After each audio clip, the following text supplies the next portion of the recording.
Deus. Queridos, Aleluia, Jesus. Páscoa.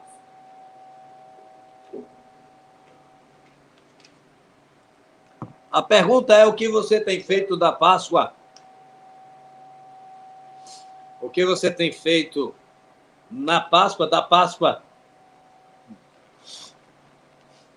Nós, ano após ano, quando nos reunimos nesta época, especialmente no domingo da Páscoa, para compartilharmos na palavra, meditarmos na palavra, todos os anos, nós narramos basicamente as mesmas coisas, ou seja, o combate à falsa mensagem de Páscoa que é incutida ou se tenta incutir na sociedade, nos nossos filhos, nas novas gerações, e tentamos da melhor forma apresentar a verdadeira visão, perspectiva da Páscoa. E esse ano o Senhor, Ele tem me conduzido, me incomodado a olhar para os nossos irmãos judeus, o povo hebreu, o povo israelita, de onde a Páscoa se originou ali, e onde há o primeiro relato dela lá no Êxodo, no livro do Êxodo. E há pouco tempo atrás, alguns meses atrás, assistindo um vídeo no YouTube de uma irmã em Cristo que mora em Tel Aviv, ela falava da dificuldade de ser cristã em Israel. Porque muitos cristãos, muitos evangélicos, ou cristãos de modo geral, uma boa parte deles tem o desejo de conhecer Israel, um número grande, e alguns têm o desejo de morar naquele lugar. E ela contava um testemunho da própria experiência dela, já morando lá há alguns anos. E algo me marcou no seu testemunho pessoal, foi quando ela disse da dificuldade que ela teve nos primeiros meses em viver o cristianismo, ela teve conflitos internos em relação à sua identidade como cristã. Porque há um número muito reduzido de cristãos em Israel, muito pequeno mesmo. Há mais pessoas que não professam a fé em religião nenhuma do que cristãos em Israel. Então ela disse que vendo o zelo com que os nossos irmãos judeus praticavam seus ritos religiosos, suas cerimônias religiosas, cerimoniais religiosos, como eles são zelosos pela religião na sua prática em si, como forma de religiosidade mesmo. Ela sentiu vergonha ao olhar para dentro de si e ver que ela não tinha ou não manifestava tanto zelo assim por sua fé. E eu fiquei a meditar no que ela estava relatando e comecei a pensar na minha própria vida e a observar também algumas práticas de algumas pessoas que professam outras religiões, como muçulmanos, judeus, enfim. E nesta época da Páscoa, o Senhor me conduziu a observar um pouco dos ritos da Páscoa judaica. São tantas coisas que nós não teríamos como, numa noite só, abranger tanto simbolismo, tanto cuidado, tanto zelo. Não é? Mas nós fomos levados a observar e a estudarmos, pesquisarmos. Olha, como não sou judeu, eu não posso falar com total propriedade sobre o assunto. a não ser daquilo que vi, ouvi e pesquisei, do que ouvi de alguns rabinos, né? Não pessoalmente, mas nos seus estudos, nos vídeos gravados por eles. E fui conduzido ao Seder de Pessah, que a palavra Seder no hebraico, ela, numa tradução bem simplista para a nossa língua, quer dizer ordem. Colocar em ordem, estar em ordem. É como se você passasse, cumprimentasse um judeu e perguntasse como é que você está. Ele dissesse, está tudo em ordem. Seder significa isso. Mas ele aponta para o jantar da Páscoa. A celebração da Páscoa em meio à família, uma celebração familiar, recheada ali de simbolismos. O Seder, ou a mesa da janta, ela é preparada com vários elementos. Nós temos ali o cordeiro, claro, aponta para o cordeiro que foi ordenado pelo Senhor. Cada família, lá na primeira Páscoa, matasse um cordeiro, né, assasse ele para comerem ali. E o sangue do cordeiro precisava ser aspergido, né, dos umbrais das portas. Está ali também os 4 cálices de vinho. Estão ali também as ervas amargas, um preparo doce à base de nozes e o outro elemento agora me fugiu a memória, onde essas ervas são mergulhadas. Há um preparo também levado a sal, muitas vezes com vinagre. Há o pão asmo, né, que está ali também, o matzah, o matzou. Enfim, são vários os elementos que compõem ali a mesa no Seder. E eu gostaria de falar um pouco sobre esses 4 cálices que estão postos ali, que, estudando, averiguando e ouvindo rabinos, eu vi que eles têm a sua representação, seu simbolismo, e está associado lá à passagem do Êxodo, no capítulo 6, versículos 6 e 7. Vamos abrir lá em Êxodo 6, versículos 6 e 7, para que nós possamos acompanhar o que diz essa passagem.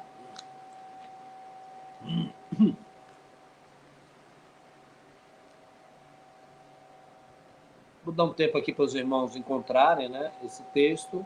Você que está nos acompanhando também pode abrir a sua Bíblia. O livro de Êxodo, lá, o segundo livro da Bíblia. Capítulo 6, versículos 6 e 7. São 4 verbos aqui que são retirados daqui e são transportados lá para o simbolismo naqueles 4 cálices.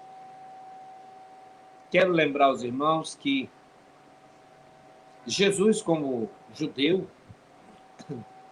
ele participou da Páscoa, onde realizou ali a ceia, que a igreja trouxe para si a ceia do Senhor, e era uma Páscoa judaica e tinha ali os elementos.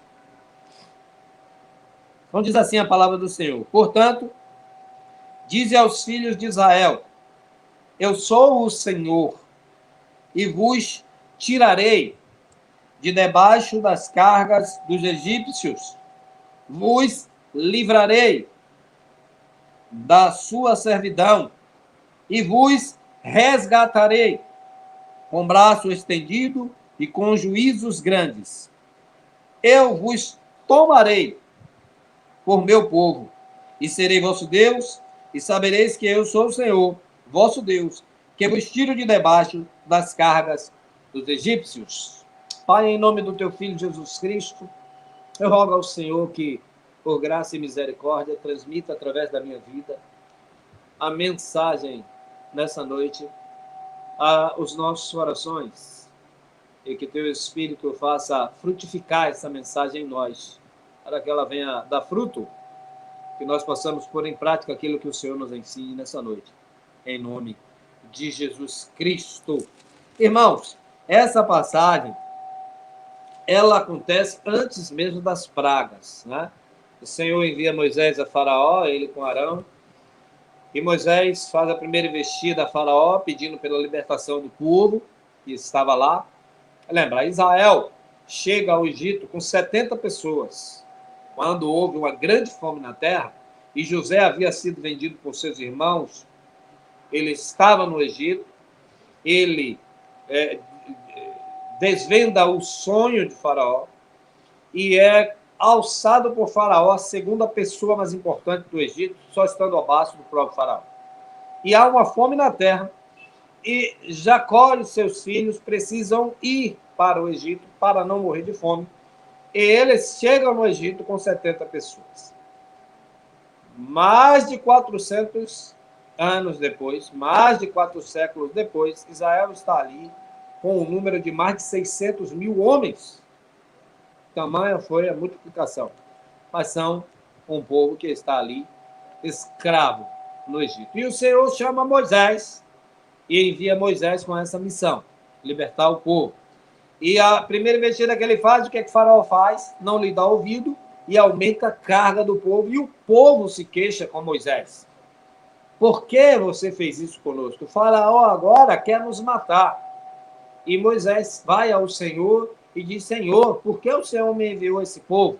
E Deus tem esse diálogo com Moisés. Só Moisés vai e diz ao povo, diz a eles: eu sou o Senhor. Eu sou o Eterno. Eu sou o que sou. Diga a eles que eu os tirarei, eu os livrarei, eu os resgatarei e eu os tomarei para mim como meu povo. Então, essa Páscoa que foi celebrada, né? Logo depois no capítulo 12 de Êxodo,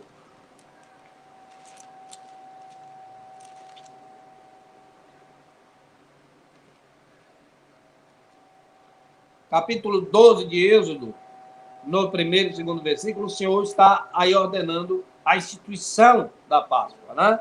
Ele diz: e falou o Senhor a Moisés e a Arão na terra do Egito, dizendo: este mesmo mês vos será o princípio dos meses, este vos será o primeiro dos meses do mês do ano. E aí vai ordenar a instituição da Páscoa. Há os 4 cálices e há o zelo pelos judeus em cumprirem um ritual, a ordem desse ritual no Seder, no jantar da Pascual. Ali, para iniciar, a mãe da família, ela vem e acende velas, acende as velas do menorá, do castiçal. E o pai da família, ele pega o primeiro dos cálices e dá graça. Aquele cálice é chamado por eles do cálice da santificação, onde é atribuída essa primeira promessa do Senhor: vos tirarei de debaixo das cargas dos egípcios. O Senhor está dizendo para Israel: eu vou dar a vocês agora um tempo novo. Vocês nasceram escravos, vocês se criaram escravos, vocês são escravos, mas eu vou tirar vocês desta condição. E isso Deus fez. E Israel passa por conserto perpétuo, de geração em geração, os ensinos sobre o que aconteceu. Eles valorizam por demais a Páscoa. E eu e você, como cristãos, o que temos feito da nossa Páscoa? Lembra que eu postei esses dias, 1 de Coríntios 5, 7? Queria que minha esposa abrisse aqui para fazer essa leitura, para eu não ficar manuseando muito. Ela vai ler. Aí vocês abram aí também, 1 de Coríntios, capítulo 5 e verso 7. 5, 7. Isso.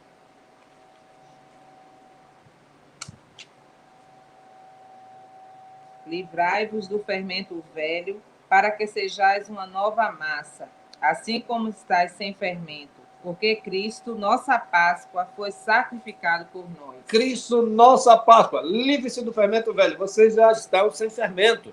Porque Cristo, nossa Páscoa, foi sacrificado por nós.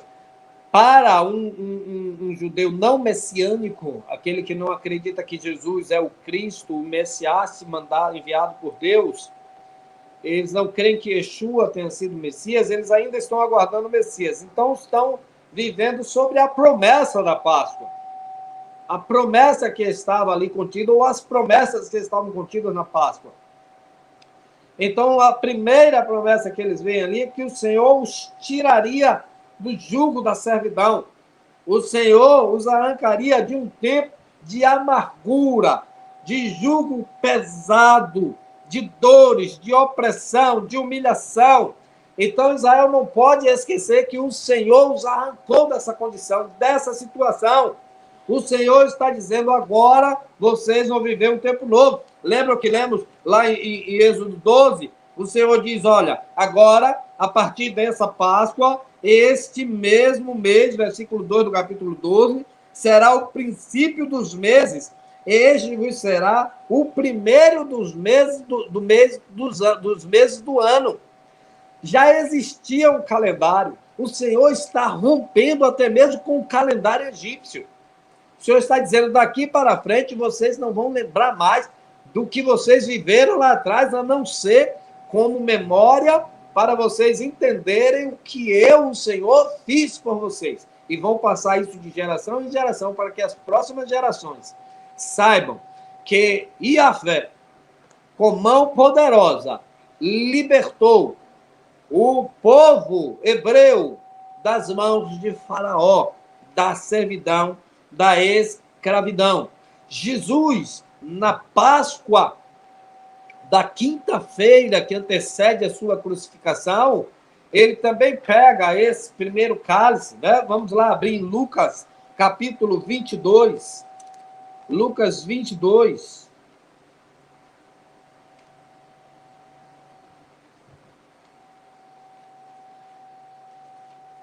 Lucas 22, versículos 17, 18.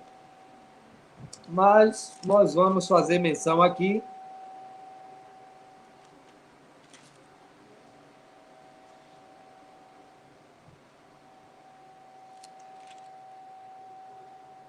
Veja onde eu pego aqui para não ficar.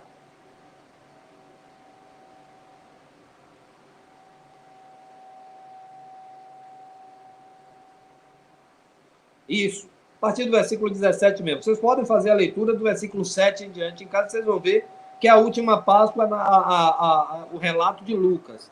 Mas no versículo 17 diz assim, tomando o cálice, dando graças, disse, tomai e reparti-o entre vós. É o cálice da santificação. O Senhor está dizendo, eu vou retirar vocês, eu tirarei vocês e separarei vocês. Eu vou separar vocês para ser um povo santo, um povo separado para mim. Então, o Senhor está fazendo isso. Jesus levanta o cálice também da graça. Jesus abençoa esse cálice. Até esse momento, eles não podem comer da ceia. Porque o pai da família ainda vai apresentar o segundo cálice. Mas nesse cálice que Jesus levanta, observe, Yahvé está dizendo a Israel, vocês agora vão ter uma vida nova. Vão começar do zero. Até o mês, o primeiro mês vai ser esse. Vocês vão começar a contar, primeiro mês do ano, a partir desse mês. Tudo novo. E aí, o que é que diz lá em 2 Coríntios, capítulo 5, versículo 17, minha esposa? Abra aí, por favor. 2 Coríntios, capítulo 5, versículo 17. 5:17. O que é que o apóstolo Paulo, inspirado pelo Espírito Santo, diz? Porque Jesus, não esqueça, lá no mesmo livro de Coríntios, no primeiro livro de Coríntios, Jesus é a nossa Páscoa. Jesus é a nossa Páscoa. 1 Coríntios 5, 7. Não esqueça disso. Então, Jesus vem ali como cumprimento das promessas que estão ali relacionadas ao povo. E Jesus é a nossa Páscoa. O que é que acontece? O que é que o apóstolo Paulo diz em 2 Coríntios 5, 17? De maneira que, se alguém está em Cristo, nova criatura é. As coisas velhas já passaram, eis que tudo se fez novo. Olha, quem está em Cristo também foi retirado da vida que vivia, de opressão, de escravidão pelo pecado, de humilhação pelo pecado. Irmãos, o pecado é a própria encarnação do demônio. O homem que vive aprisionado no pecado, observe, o homem que vive aprisionado nos vícios, por exemplo, ele vive passando por humilhações. O homem que está aprisionado no vício do álcool, por exemplo, ele não tem o respeito da família, não tem o respeito das pessoas, às vezes cai na rua, às vezes fala bobagem, passa por humilhações. O pecado. Mas quando este homem, esta mulher faz um encontro com a Páscoa, com Cristo, tudo se faz novo. Claro, ainda fica ali um problema ou outro, porque novidade completa vai acontecer quando ele vier. Apocalipse 21, versículo 5, né? O apóstolo João tem essa visão e ele diz o que é que o Cordeiro diz para nós quando ele vier, como é que as coisas vão ficar para a sua igreja. Apocalipse 21, verso 5. Leia aí, minha esposa, por favor.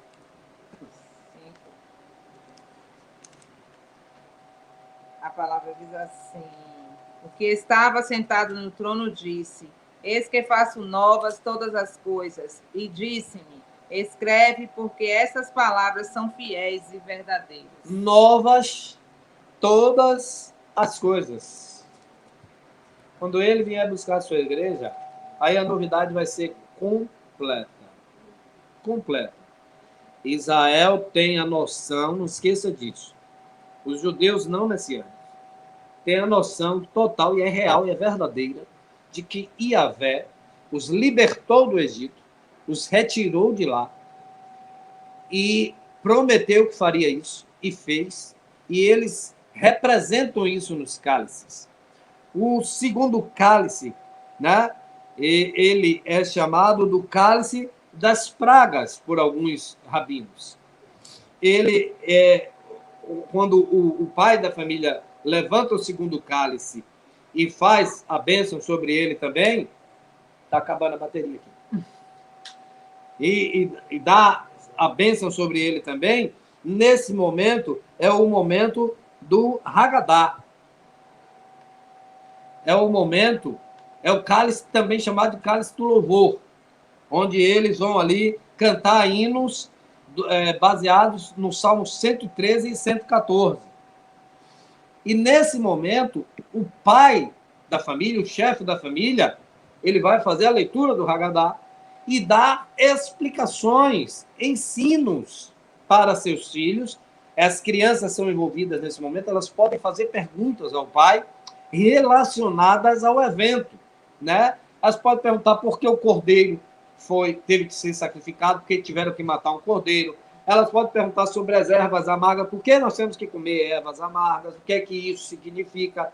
Elas podem perguntar por que tem que comer o pão sem fermento, matizar.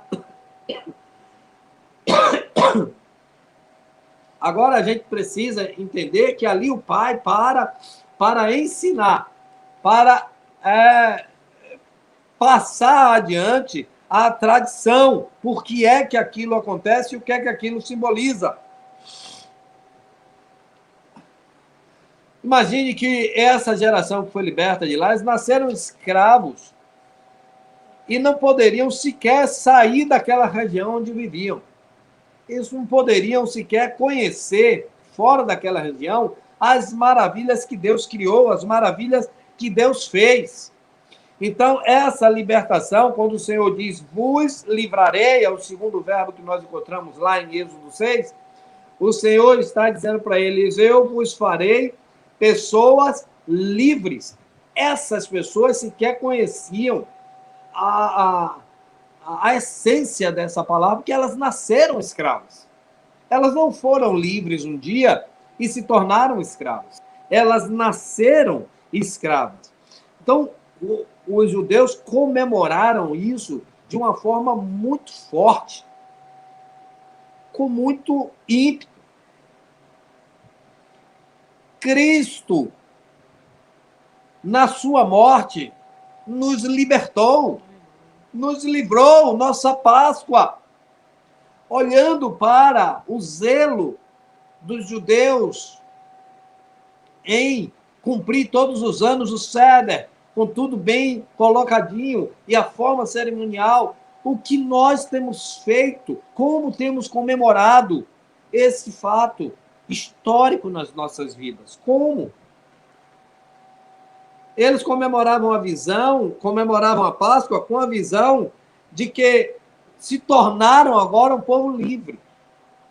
Isso precisava ser anunciado e colocado ano após ano dentro das famílias para que fosse passado de geração em geração. O que temos ensinado aos nossos filhos a respeito da Páscoa? Temos incentivado eles a pedirem ovo de Páscoa. A gente tem, por causa de algumas escolas, agora não porque está todo mundo em casa, mas a gente enfeita nossos filhinhos de coelhinho e diz que é o coelhinho da Páscoa. Onde nós encontramos isso? É verdade que o cristianismo absorveu isso, mas foi errado. A tradição do ovo veio com alemães e veio de um culto pagão. Não consta nas escrituras que coelho nenhum tenha sido colocado ou sacrificado lá no Êxodo, ou que Cristo tenha levantado um ovo de Páscoa na ceia, ou um ovo, se bem que o ovo cozido tem no Seder, que simboliza também a opressão e dores.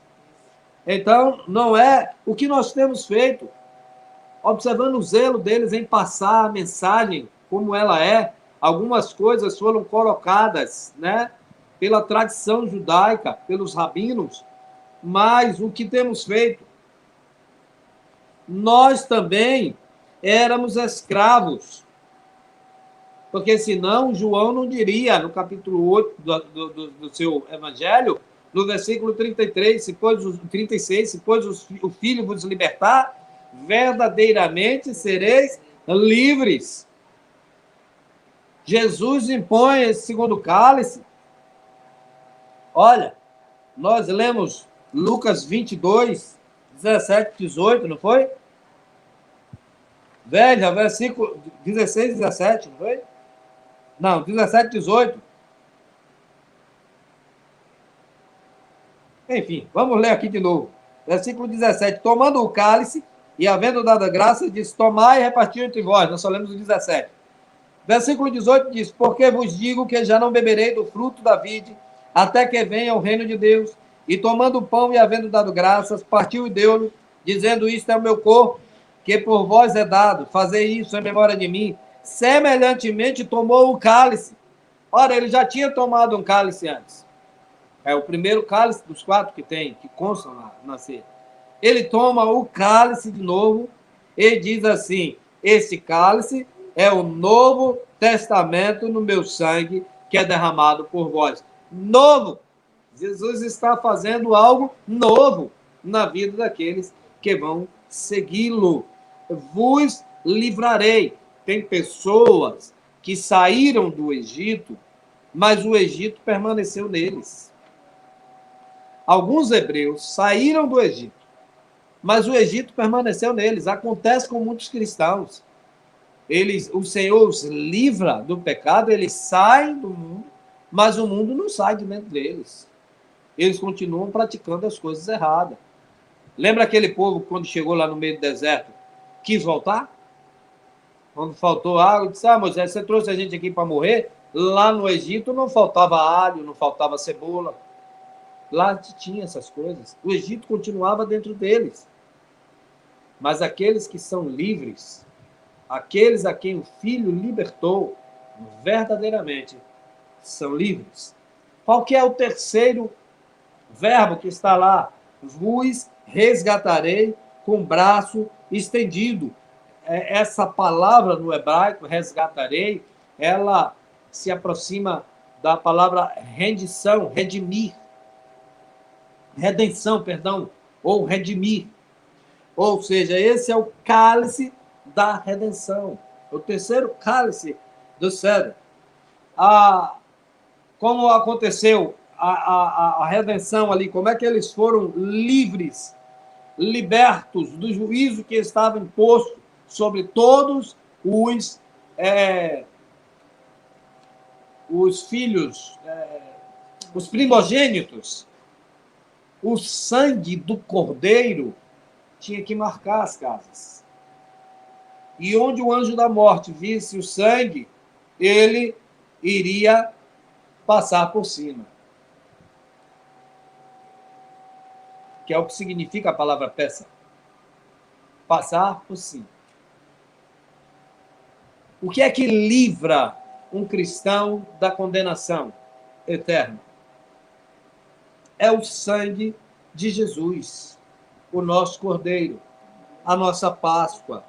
O sangue do cordeiro lá em Israel, o cordeiro de um ano, um cordeiro limpo, puro, ele protegeu os hebreus que estavam naquelas casas, os primogênitos, ele os guardou. A Páscoa para eles foi motivo de alegria, mas para os que estavam fora da proteção, foi motivo de dor, tristeza, choro, ranger de dentes. Os filhos primogênitos de todos os egípcios, inclusive de Faraó, morreram naquele dia, naquela noite. Então, o sangue de Jesus é motivo de alegria para aqueles que se rendem a ele e por ele são protegidos. Pois o sangue de Jesus nos livra de todo o pecado. Não é à toa que João, no capítulo 1, no versículo 29, ele narra quando ele viu Jesus, ele diz: eis ali o Cordeiro de Deus que tira o pecado do mundo. Jesus, toda a Páscoa, todas essas promessas relacionadas a cerimoniais de sacrifício, elas apontavam para Jesus, para o Messias. E Jesus é a substância, Jesus é o cumprimento. É por isso que Jesus, na ceia, ele toma o pão, reparte e diz: este é o meu corpo. Você sabia que no Seder eles colocam 3 pães asmos, um em cima do outro? Segundo uma linha de tradição judaica, aqueles 3 pães representam Abraão, Isaac e Jacó. E o do meio é Isaac. Diz também a tradição que Jesus pega exatamente esse pão do meio, porque Isaac ia ser sacrificado por Abraão. E quando Isaac está para ser sacrificado pelo pai, ele diz ao pai: pai, está aqui o fogo, está aqui a lenha. Onde está o cordeiro?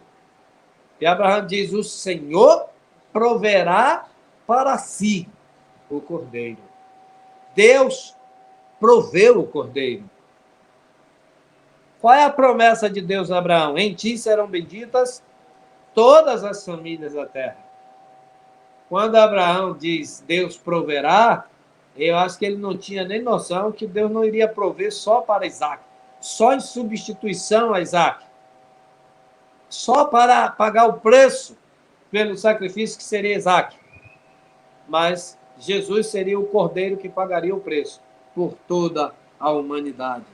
Jesus, o seu sangue, a nossa Páscoa, nos livrou de toda a condenação, da condenação eterna.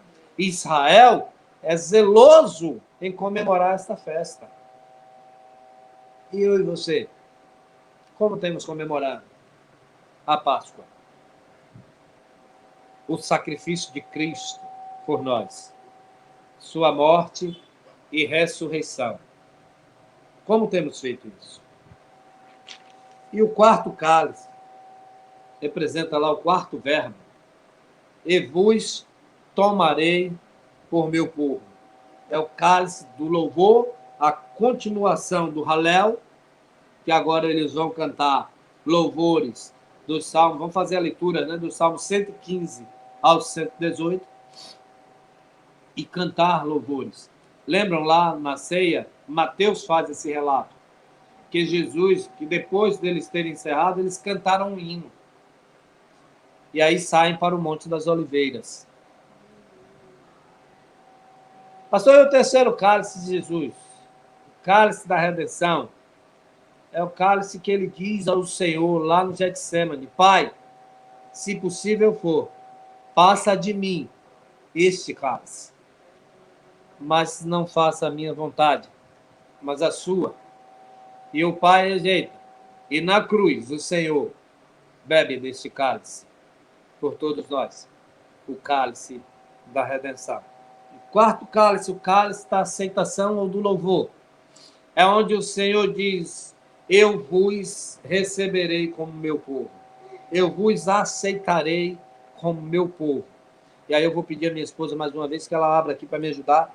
Efésios, capítulo 1, versículos 5 e 11. Efésios 1.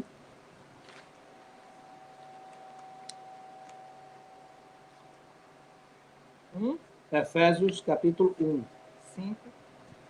Pode ler do versículo 1 ao 5, depois leia o versículo 11. Do 1 ao 5. E depois o versículo 11. Efésios 1, do 1 ao 5. Isso. Paulo, apóstolo de Jesus Cristo, pela vontade de Deus, aos santos que estão em Éfeso e fiéis em Cristo Jesus.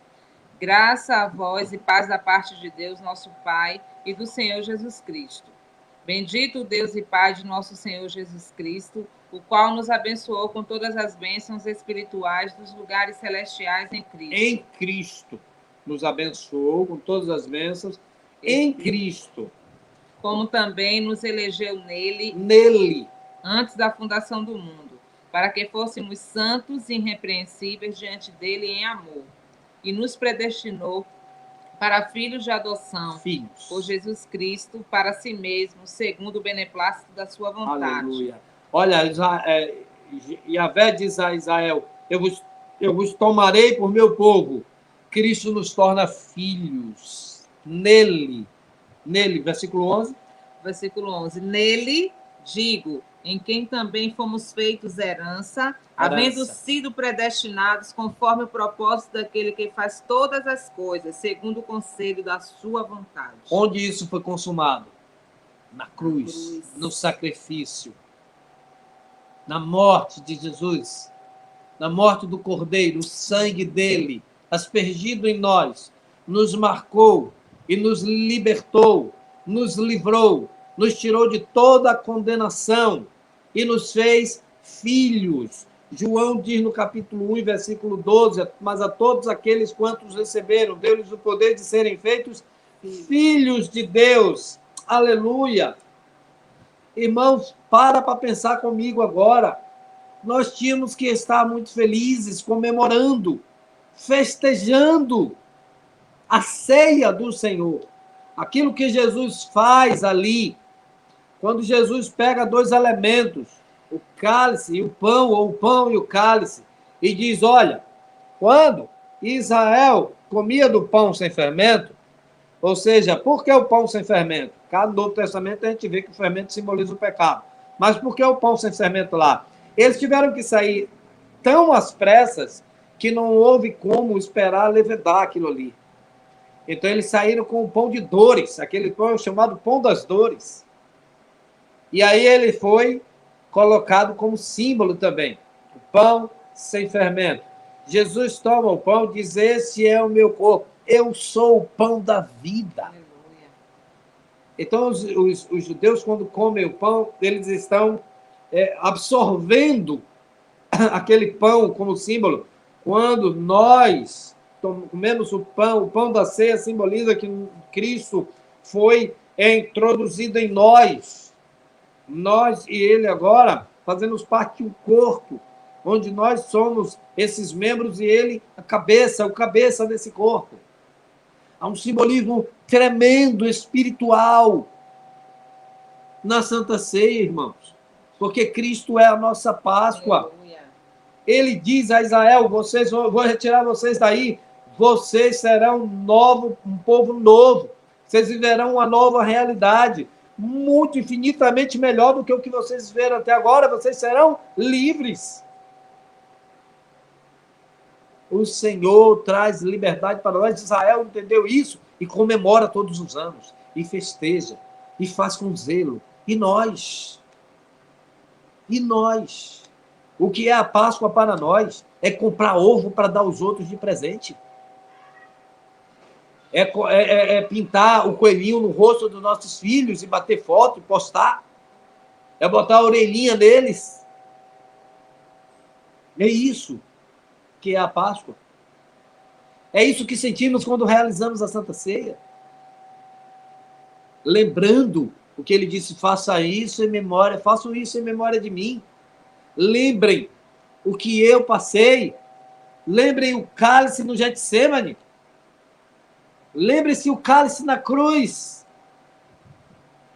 Lembrem-se. Olha, a Páscoa fala do passado e do futuro.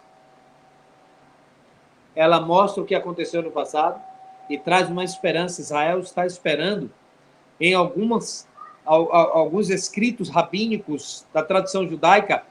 Não existem só 4 cálices, mas 5. E o 5º cálice é dito na tradição judaica que o Messias beberia dele. E alguns rabinos messiânicos dizem que naquela mesa onde Jesus estava prostrado com os seus discípulos, reclinados com eles, havia o 5º cálice, e que ele provou dele, e que eles viram e entenderam. Esse é o Messias. Então, queridos, olha, ele fala do passado, o Senhor Jesus diz, fazer isso em memória, lembra? Ele apresenta-nos esperança para o futuro. Jesus disse, através do apóstolo Paulo, lá em 1 Coríntios, capítulo 11, fazer isso até que eu venha. Há uma promessa, Cristo prometeu, ele vai cumprir, ele voltará para buscar a sua igreja. Glória a Deus. E no presente nós precisamos andar em espírito, para não cumprirmos os desejos da carne, e quando ele voltar para buscar sua noiva, encontre em nós azeite. Aleluia. Glórias sejam dadas ao Cordeiro Santo de Deus. Amém. A nossa Páscoa. Aleluia. Nós somos um povo feliz, irmão. Se você até esse momento não estava se sentindo feliz, que o Espírito Santo invada o seu seio, o seu coração, sua mente, trazendo felicidade, porque você foi liberto. Porque o Senhor Jesus te tirou do domínio do pecado, tirou da escravidão do pecado e te fez livre. Ele te livrou. Ele te redimiu, ele me redimiu pagando o preço por nós, preço de sangue, preço de cruz, e ele nos tomou por filhos. E onde é que isso se consumou de verdade? Onde é que isso foi carimbado? No domingo da Páscoa, na ressurreição. E a palavra diz que se não houvesse ressurreição, vã seria a nossa fé. Que Cristo morreu pagando o preço por nós e deu o brado, está consumado. Mas ele morreu pagando os nossos pecados do passado, mas ressuscitou para nos levar com ele quando ele voltar em glória. Aleluia. Venceu a morte para nos dar vida. Que o Senhor continue te abençoando. Amém. E sendo a tua Páscoa em nome de Jesus Cristo. Aleluia. Aleluia. Glória a Deus. Amém.